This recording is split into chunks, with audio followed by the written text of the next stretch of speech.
Quad smash, anterior chain mobilization. Have a partner step on your quads, or use a heavy weight and do it yourself. Working near to the attachments of the quads at the knee, we want to contract with the inhale, squeezing the thigh muscle. And then on the exhale, see if you can relax and melt more deeply into that tissue. Explore the entire region. As you're getting into this, you're probably going to notice that there are tighter pockets in certain areas, and you'll want to stay there. Remember to breathe into it.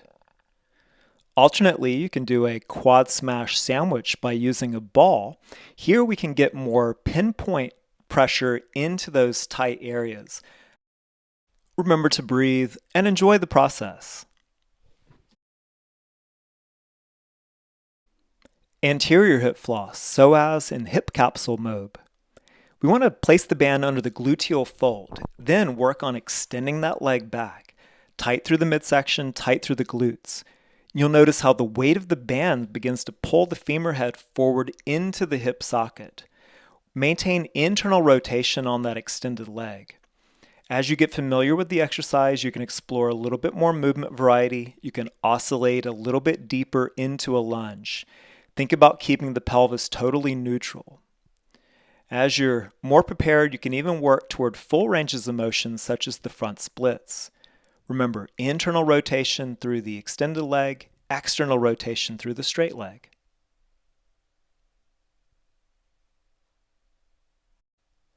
Facet joint capsule, spine mobilization. This classic spine mobilization uses two balls on the outsides of the spine. You can start at the top or the bottom, then spend 2 minutes in each joint capsule. You want to breathe into it. You can imagine that you're simply melting into the ball. Add weight by pressing down the feet. That'll help you to lift up a little bit, or even elevating the legs. Or take a weight plate and hug in the position.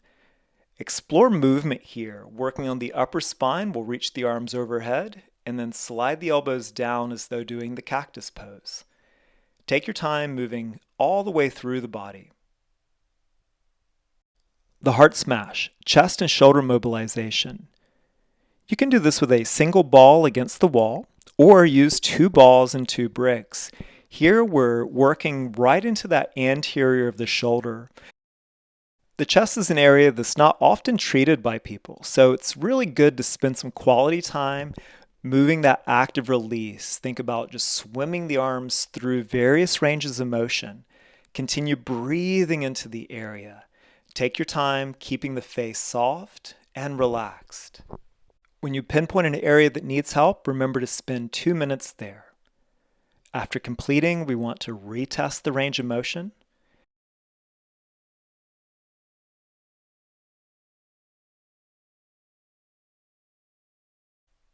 Lat smash, back and shoulder mobilization. Using your softball here, we're going to explore the space all the way from the hip crest all the way to the underside of the shoulder blade itself. You'll notice that the area just underneath the shoulder blade that really helps to root and stabilize the shoulders become quite restricted here. You can think about reaching the arm overhead and exploring the telescoping action of the arm. And then in the exhale, just relax and begin to melt a little bit deeper into the position. You'll notice as you work that the tension naturally releases. It feels like something that's hard becoming something soft, like brick becoming mud. When one area resolves, you'll naturally want to work into some different tissues. Keep exploring your areas. Even if you move off of the targeted area, such as the lats, and you find a really good trigger point, no problem, spend time there. Use the contract relax technique and spend some quality time. As you roll around the tissues, you get that sense of just massaging out the entire areas. Sense the release of synergist muscles here, moving a little bit more onto the shoulder blade as you start to work into the rotator cuff. Before doing the other arm, remember to retest the range of motion on this side. Trap smash, upper back and shoulder mob. This is the classic upper trap smash where we take a ball or even using a broom handle near the wall to help press a little bit more from top to bottom or top down. Here we want to guide the ball with the opposite hand. You can add a little bit of pressure once you start to move the arm around. Nothing fancy here, just simply reaching the arm overhead and then bringing it down by the body.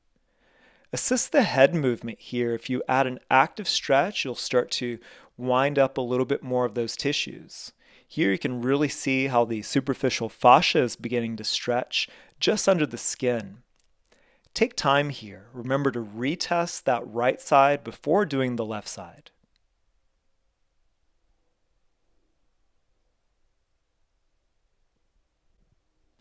Overhead banded distraction, shoulder capsule mobilization. Here we want to work on winding up the arm. Remember, external rotation in the shoulder whenever the arm's overhead. Locking the body in position. A tight midsection always helps to accentuate the mobility. Once you're wound up, extend the same side leg back. You'll notice how the arm connects all the way down the side body to the hip flexors into the leg. Feel how the arm and the leg tie together. Put the hand on top of the opposite foot, and then we can move toward a banded side angle. This advanced movement externally rotates the top side, and we work on, again, locking the arm into the body. Using that contract-relax technique helps to create better joint stability and strength and mobility in the tissues. Take your time here and dismount with care. Changing sides now, we want to wind up the arm. Remember, external rotation when the arm is overhead, then work on drawing the arm back into the body, extending the same side leg back. Press down through the ball of the toe. That helps to activate the hip flexor. Stay here, or continuing into the side angle pose by rotating the leg and the trunk open. We want to work on drawing the arm into the body with that contract-relax action, and that helps to create more strength and stability through the body. Feel how the arm and the leg are connected. Work on strength and dismount with care. Banded distraction, shoulder internal rotation.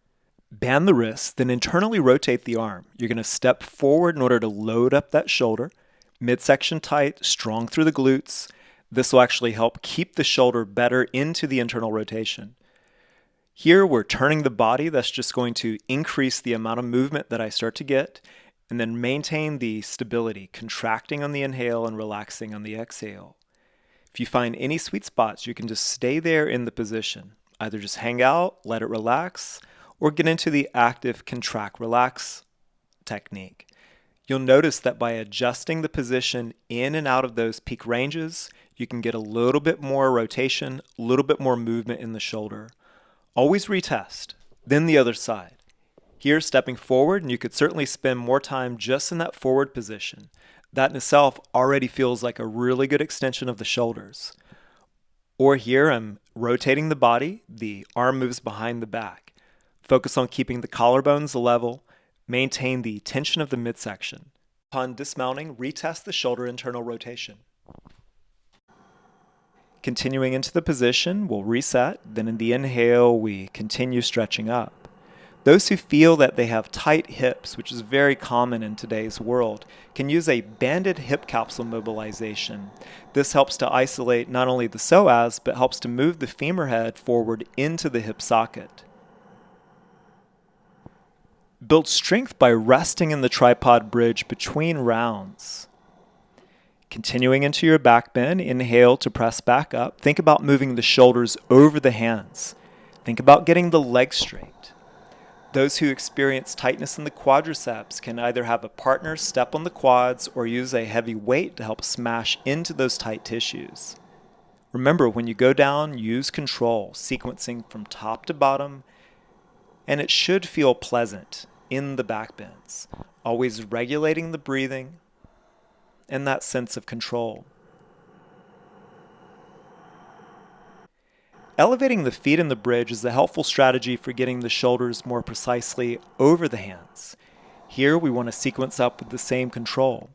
Using the elevation, it becomes easier to begin moving the shoulders back over the hands. Once you find that sweet spot, you're able to isolate more into the thoracic spine, getting a much better extension of the hips and a much better flexion of the shoulders. Always sequence down with the same sense of control.